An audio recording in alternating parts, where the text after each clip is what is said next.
A punto de estrenarse la Odisea, quería revolver un poco más el avispero, pero no para volver a enumerar polémicas como si estuviéramos pasando lista en una guardería micénica, que si Lupita Nyong'o como Elena, que si Elliot Page como no sé quién, que si la armadura de Batman de Agamenón, que si el inglés contemporáneo, o que si los colores tan apagados no me remiten al Mediterráneo. Todo eso puede importar, claro, pero me interesa sobre todo por lo que revela de fondo, porque el tema de este vídeo no es exactamente si una decisión concreta nos chirría más o menos en una foto, en un tráiler o en una declaración promocional. El tema es el problema de las críticas preventivas, esa costumbre cada vez más normalizada de juzgar una película antes de que la película exista para nosotros como tal. No como tráiler, no como captura de X, no como ficha de casting, ni como rumor de rodaje, ni siquiera como fantasía ideológica proyectada sobre un póster, sino como película, como sistema, como obra completa. Una cosa es decir, esto de entrada me chirría. Otra muy distinta es convertir esa extrañeza en sentencia firme, levantar una condena total y empezar a anunciar el hundimiento de Occidente porque una pieza suelta no encaje con la película que uno llevaba montada en la cabeza. Y este caso me parece especialmente interesante porque hablamos de Nolan, no de un señor que se encontró una cámara en un roscón de reyes. Nolan puede gustar más o menos, pero su cine suele funcionar como mecanismo. Las piezas aisladas pueden parecer extrañas hasta que se ve qué hacen dentro de la máquina. Por eso, antes de hablar de si la Odisea será una obra maestra o una calamidad con sandalias, quizá toca hablar de si tiene sentido condenarla desde esa otra película previa, imaginaria, fantasmática, que algunos ya han estrenado dentro de su cabeza. Y ahí entran las últimas declaraciones de Nolan. En un alineamiento poco sorprendente con el sentido común, Nolan ha venido a sacar una variante de la navaja de Hitchens para abordar las críticas que cuestionan el papel de Lupita Nyong'o como Helena de Troya, el uso de un inglés moderno en los diálogos, la estética de las armaduras o cualquiera de esos elementos que desde hace meses algunos vienen señalando como prueba irrefutable de que la película será un desastre. Y de un simple tajo con la mano izquierda, y esto lo digo más porque Nolan es zurdo de verdad, aunque dejaremos flotando en el aire esos chistes que queríais hacer antes de que me anticipase yo a ellos, decía, de un simple tajo con su mano buena, desestimó estas críticas tachándolas de irrelevantes. Pero lo interesante no es solo que las desestime, lo interesante es por qué las desestima. Porque Nolan no está diciendo, no podéis criticar mi película. Nolan está diciendo algo bastante más elemental. No podéis saber qué película es todavía. Y aquí es donde aparece el verdadero problema de fondo. Las expectativas. No las críticas, las expectativas. La Odisea que algunos querían ver, la Odisea que otros temían ver, la Odisea que unos ya habían condenado por woke y otros ya habían canonizado por razones exactamente igual de prematuras. Todo eso es ruido alrededor de una obra que, en el momento en el que se estaban formulando muchas de esas sentencias, nadie había visto todavía. ¿Y qué es esa navaja de Hitchens que he dicho antes? Os preguntaréis algunos, porque a algunos os sonará más la navaja de Occam, ese principio metodológico que establece que en igualdad de condiciones la explicación más simple suele ser la más probable. Así, esta navaja de Occam sería la que yo personalmente aplico a la elección de casting de Nolan. ¿Qué es más probable? Que Nolan, un director que siempre ha tenido reputación de hacer un cine más bien alineado con valores conservadores o al menos con una sensibilidad muy poco sospechosa de militancia progresista de manual y que tradicionalmente ha recibido críticas desde la izquierda, se haya vuelto de repente woke? ¿O que siendo un director con una incuestionable independencia creativa haya elegido a Lupita Nyong'o por razones relacionadas con su criterio artístico? Yo lo tengo claro. Además, no tengo ninguna razón para suponer que Nolan está mintiendo cuando se afirma que Nyong'o era su elección para el papel, ni cuando explica que buscaba en Elena algo más que una postal de belleza convencional. Fuerza, presencia, control, misterio, capas... Vamos, exactamente lo que uno esperaría que busque un director cuando está eligiendo a una actriz para encarnar una figura mítica, no a una candidata para un concurso de parecidos razonables con la cerámica ática. Pero no quería hablar de la navaja de Occam, sino de esta navaja de Hitchens, llamada así por haber sido formulada por el escritor y periodista Christopher Hitchens, y que viene a decir muy resumidamente que lo que puede afirmarse sin pruebas puede desestimarse sin pruebas. Aplicada a las críticas que se le hacen a Nolan, la cosa es bastante clara. Es verdad que los elementos criticados existen. Hay inglés contemporáneo en los diálogos, la estilización de los elementos visuales no sigue un criterio historiográfico y hay una actriz negra interpretando a Helena de Troya. Esos son hechos. Lo que no es un hecho es el significado que algunos ya han decidido atribuirles. Y ahí está la trampa. Porque el problema no es el detectar un elemento, el problema es creer que detectar un elemento equivale a entender su función dentro de la obra. Es como ver una pieza suelta de un mecanismo y declarar que la máquina entera está rota, o más exactamente como ver una tuerca negra donde esperarías ver una tuerca dorada y concluir que el ingeniero odia a Occidente. El contexto en el que se insertan esos elementos todavía no era conocido por quienes ya estaban dictando sentencia, y en una película el contexto lo es casi todo. La percepción de un casting, de un acento, de una armadura, de una decisión estética puede cambiar radicalmente cuando esos elementos se contemplan dentro del sistema completo de la obra. Por eso estas críticas a priorísticas son en el fondo disparos al aire, no porque sea imposible que luego se revelen acertadas, sino porque en el momento de formularse todavía no tienen suelo bajo los pies. Son intuiciones convertidas en veredictos, expectativas disfrazadas de análisis. Estas críticas serían, por tanto, perfectamente sometibles al navajazo hitzeniano porque equivalen a acusaciones sin prueba suficiente, no en el sentido de que uno no pueda decir «esto no me convence en el tráiler» o «esta decisión de entrada me chirría». Eso es perfectamente legítimo. El problema empieza cuando ese me chirría se transforma en «la película es una basura», «Nolan ha traicionado a Homero», «esto es propaganda woke» o «se viene el mayor ostión desde que Poseidón descubrió el concepto de navegación».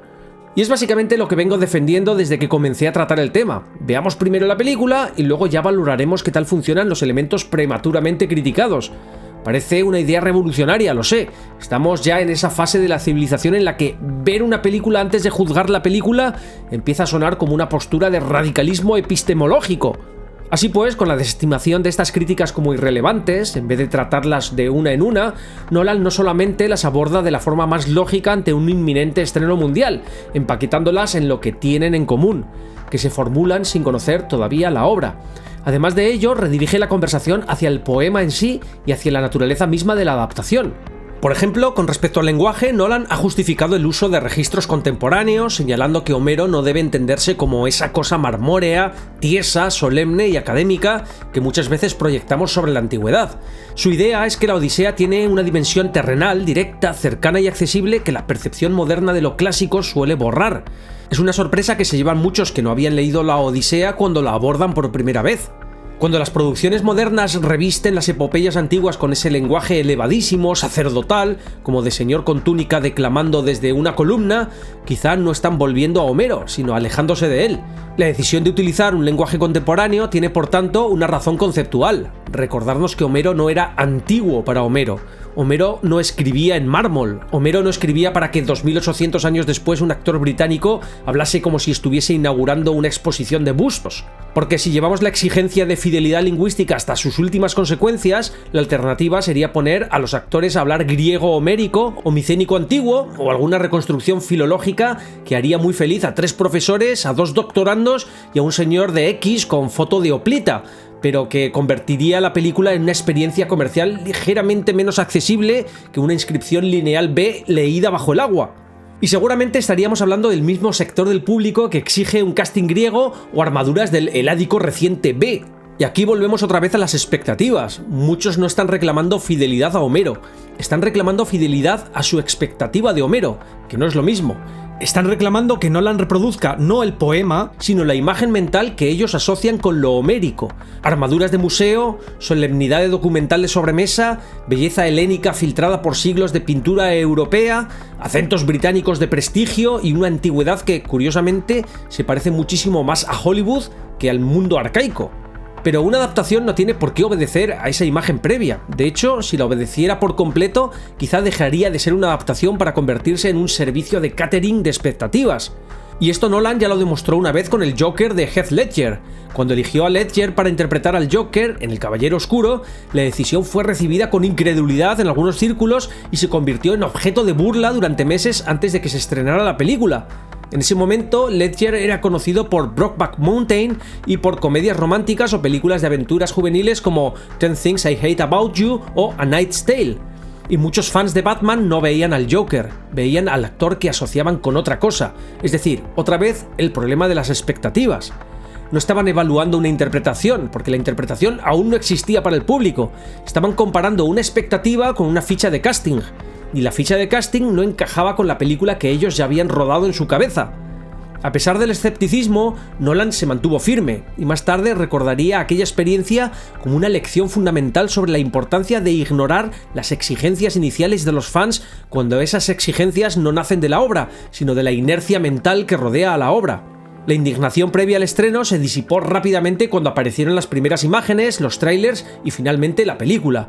Tras el trágico fallecimiento de Ledger en enero de 2008 y el posterior estreno del Caballero Oscuro, el rechazo se transformó en aclamación prácticamente unánime. Su Joker acabó convertido en una de las grandes interpretaciones de villano de la historia del cine y le valió un Oscar póstumo al mejor actor de reparto. Decía Nolan, recordando esa experiencia, que al final los fans podían disfrutar de una adaptación aunque no fuera exactamente la que ellos habrían hecho, siempre que percibieran la sinceridad del intento de poner en pantalla la mejor versión posible. Y esta es una idea importantísima, la sinceridad del intento. No la obediencia al fan, no la sumisión a la expectativa, no la reproducción servil del imaginario colectivo, la sinceridad del intento artístico. Lo que Nolan está diciendo ahora con La Odisea se inspira claramente en esa experiencia. Las personas que están seguras de cómo será la película no han visto lo que él ha creado. Luego saldrá la película y ya veremos. Quizá algunas bocas se callen, quizás otras se abran con razón, quizá la película sea una obra maestra, quizás sea una obra fallida, quizás sea una cosa mucho más interesante que cualquiera de esos dos extremos, pero lo que no tiene sentido es convertir una expectativa incumplida en prueba anticipada de fracaso. Nolan añade, además, que lo único que puede hacer es realizar la mejor película posible de la manera más sincera, y que será muy distinto de cómo la haría cualquier otra persona, pero precisamente de eso se trata la adaptación. La adaptación, palabra clave aquí, porque si una cosa está clara es que Nolan está más allá de preocuparse por las expectativas de la audiencia, y hace bien.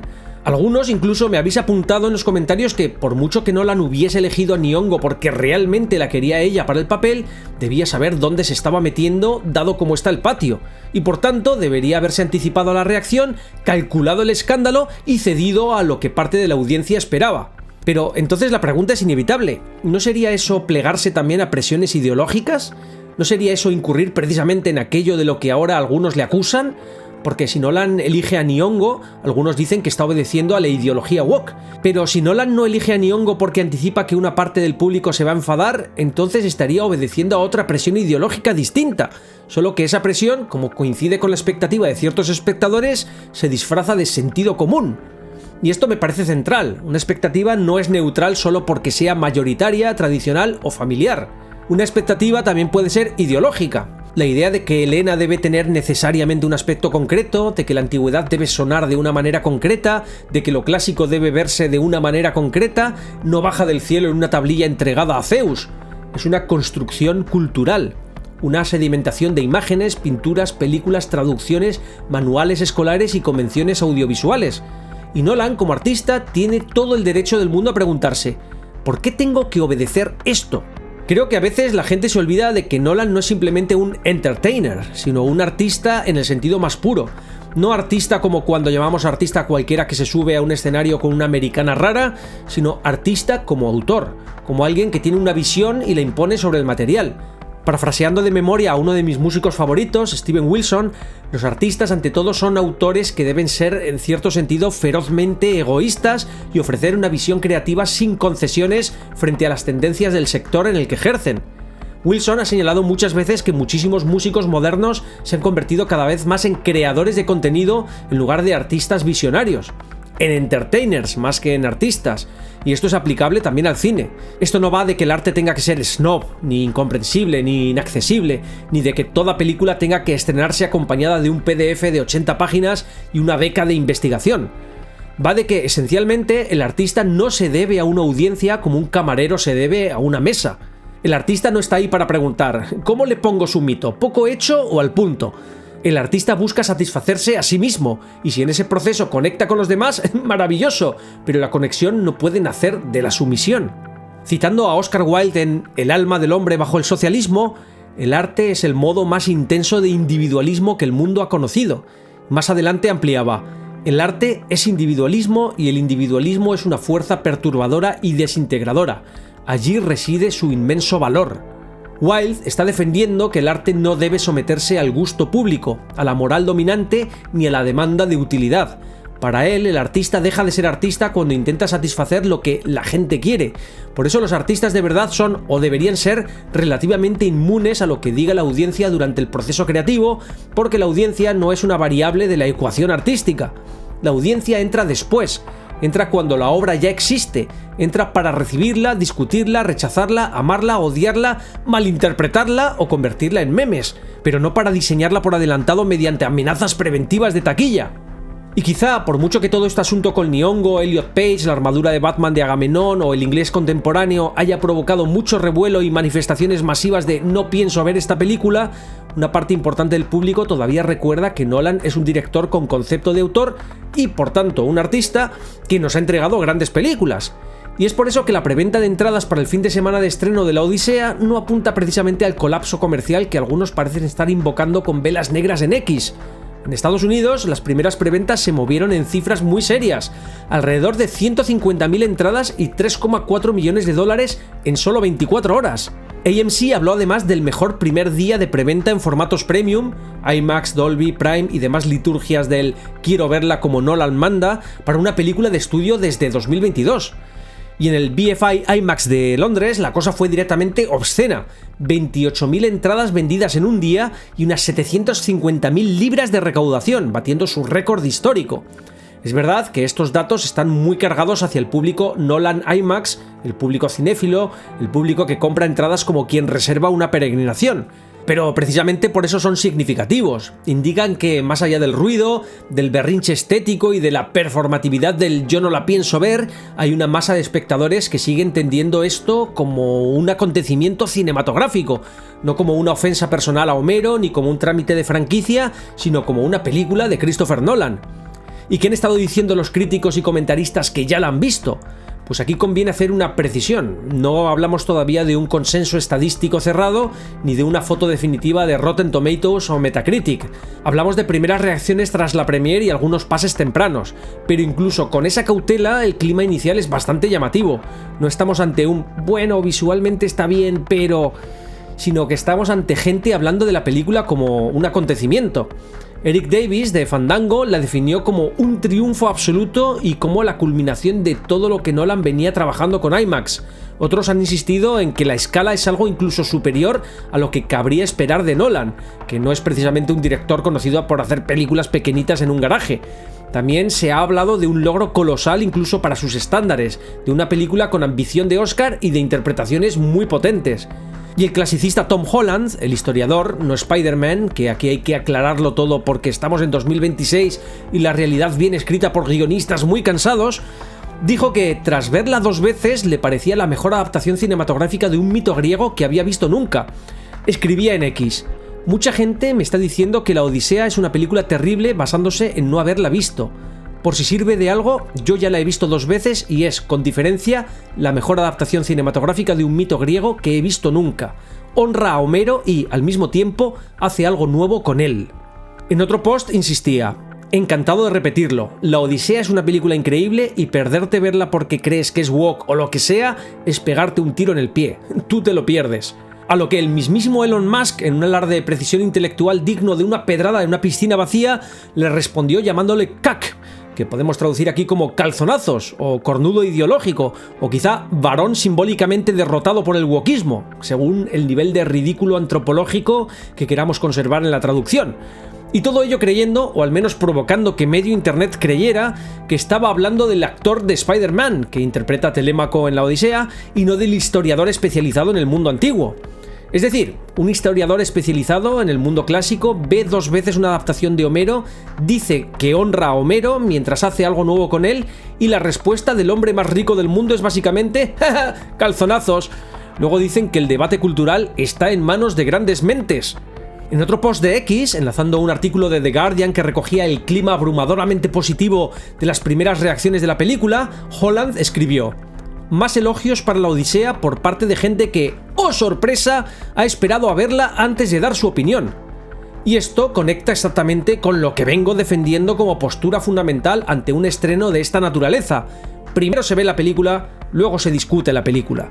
Especialmente cuando el funcionamiento de los elementos criticados depende de conocer el conjunto de la obra, no de aislar una decisión de casting, una armadura, un registro lingüístico o una elección estética y convertirla inmediatamente en prueba de cargo. Porque una cosa es decir, esto de entrada me chirría, eso es razonable. A mí también me pueden chirriar cosas de un tráiler, de una foto promocional o una frase sacada de contexto. Pero otra cosa muy distinta es levantar desde ahí una condena total de la película como si hubiéramos accedido ya a su sentido completo por ciencia infusa, revelación délfica o suscripción premium a la bola de cristal del mismísimo Tiresias. De hecho, de las primeras críticas y reacciones que he podido leer, lo llamativo es precisamente lo contrario. No parecen estar señalando como grandes problemas ni la precisión historiográfica, ni el color de piel de los actores, ni el uso de un lenguaje contemporáneo. Están hablando de escala, de ambición, de adaptación, de imágenes poderosas, de lectura mitológica y de una película que por lo visto entiende que honrar a Homero no significa embalsamarlo. Quizá algunas de las decisiones que aisladas parecían errores no eran errores, sino partes de un sistema. Quizá no había que juzgarlas como piezas sueltas tiradas sobre una mesa, sino como elementos integrados en una propuesta cinematográfica. Quizá, solo quizá, había que esperar a ver la película antes de dictaminar solemnemente que Nolan había destruido la civilización occidental con una armadura oscura y una actriz negra.